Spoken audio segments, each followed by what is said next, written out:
भगवान कृष्ण को भगवान विष्णु के 8वें अवतार के रूप में जाना जाता है। भगवान कृष्ण का प्रभाव दुनिया भर में रहा है और उनके लाखों भक्त हैं जिन्होंने अपना जीवन भगवान कृष्ण को समर्पित कर दिया है। हिंदू मान्यताओं के अनुसार भगवान विष्णु के केवल 2 अवतारों को दुनिया में सबसे ज़्यादा प्रसिद्धि मिली और वो है राम और कृष्ण अवतार। अन्य अवतार केवल वे लोग ही जानते हैं जिन्हें हिंदू पौराणिक कथाओं के बारे में बहुत गहरी समझ और ज्ञान है। भगवान कृष्ण भगवान विष्णु के सबसे शक्तिशाली अवतारों में से एक हैं जो हिंदू त्रिदेवों के देवता हैं। सभी विष्णु अवतारों में भगवान कृष्ण सबसे लोकप्रिय हैं, जो शायद सभी हिंदू देवताओं में भारत और विदेशों में लोगों के दिलों में सबसे करीब है। कृष्ण का रंग सांवला और अत्यंत सुंदर था। हालांकि वह रहस्यमयी था, लेकिन वह स्पष्ट रूप से अद्भुत गुणों से भरा हुआ था। पूरे हिंदू जगत में भगवान कृष्ण का प्रतिनिधित्व कई तरीकों से किया जाता है। वह हिंदू देवताओं में सबसे अधिक सुलभ है और हिंदू देवत्व का सबसे विस्मयकारी रूप है। भगवान श्री कृष्ण शायद हिंदू दुनिया में सबसे प्यारे भगवान हैं। भगवान कृष्ण को आमतौर पर अपनी बांसुरी पकड़े हुए या कभी कभी गाया चरवाहे के रूप में देखा गया है। हिंदू देवताओं में सबसे व्यापक रूप से पूजनीय भगवान कृष्ण को कई अन्य नामों से भी जाना जाता है। उनमें गोविंदा, मुकुंद, मधुसूदन और वासुदेव शामिल हैं। भगवान कृष्ण को शिशु या बच्चे के रूप में भी चित्रित किया जाता है, जो माखन चुराने जैसे चंचल मजाक में लिप्त होते हैं। हिंदू भक्ति के लगभग सभी पहलुओं की तरह भगवान कृष्ण के व्यक्तित्व और देवत्व के कई पहलू हैं। वह परमानंद, कामुकता, प्रेम, आनंद और जुनून के देवता हैं। वह चंचल हैं। भगवान कृष्ण अपनी प्यारी गोपियों के साथ अपने सिलवन प्रयासों के लिए प्रसिद्ध हैं, लेकिन वह भागवत गीता में श्रेष्ठ सारथी भी है। अपने सभी रूपों में भगवान कृष्ण हिंदू धार्मिकता के केंद्र में उच्चता का प्रतीक है।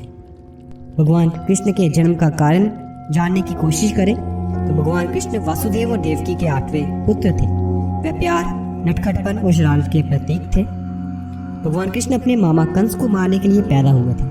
कंस एक क्रूर राक्षस था जिसने बहुत से राजाओं की हत्या की थी और उन्हें अपने राज्य में कैद कर लिया था। भगवान कृष्ण ने कंस द्वारा उन्हें मारने के लिए भेजे गए कई राक्षसों को मार डाला। बाद में भगवान कृष्ण ने कंस को मार डाला और अपने नाना उग्रसेन को मथुरा का राजा बना दिया। भगवान कृष्ण महाभारत में पांडवों के साथ खड़े हुए थे। कहा जाता है कि महाभारत में एक नहीं बल्कि 3 कृष्ण थे, जिसके बारे में हम आपको आगे वीडियोज में बताएंगे। प्रेम, करुणा, संगीत और नृत्य के देवता के रूप में कृष्ण शुरू से ही हिंदू संस्कृति में कलाओं से निकटता से जुड़े रहे हैं। कृष्ण के जन्म और बचपन की कहानी, जिसे रास और लीला कहा जाता है, गोपियों में कृष्ण ने जो भक्तिपूर्ण उत्साह पैदा किया, वह शायद रास लीला नृत्य द्वारा सबसे अच्छा उदाहरण है। कृष्ण का जन्मदिन, जिसे जन्माष्टमी कहा जाता है, हिंदू धर्म के सबसे लोकप्रिय त्योहारों में से एक है। यह अगस्त या सितंबर में होता है। त्योहार के दौरान कृष्ण के भक्त कृष्ण के जन्म का सम्मान करने के लिए प्रार्थना, गीत, उपवास और दावत में संलग्न होते हैं। इसके अलावा भगवान श्री कृष्ण आदर्श देवताओं में से एक हैं, जिन्हें बच्चे भी प्यार करते हैं, जो मुख्य रूप से उनके चंचल, मधुर, खुश और प्यारे चरित्र के कारण है।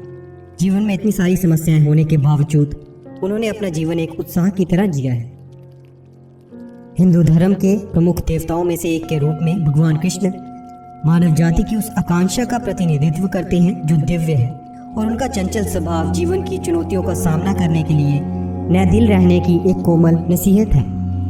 योद्धा अर्जुन को सलाह के रूप में कृष्ण अवतार के लिए एक नैतिक कंपास के रूप में कार्य करते हैं। भागवत गीता और उनके पवित्र ग्रंथों में उनके कारनामे हिंदुओं के लिए व्यवहार के नैतिक मॉडल हैं, विशेष रूप से व्यक्तिगत पसंद की प्रकृति और दूसरों के प्रति जिम्मेदारी। कृष्ण के निर्देश सिर्फ भिक्षुओं के लिए नहीं थे। उन्होंने अपनी क्षमता के अनुसार सभी को सलाह दी। उन्होंने अर्जुन को युद्ध के मैदान में अपने धर्म का पालन करने का निर्देश दिया। उनका जीवन इस बात का एक आदर्श उदाहरण था कि कैसे सांसारिक आग के बीच अलग रहना है।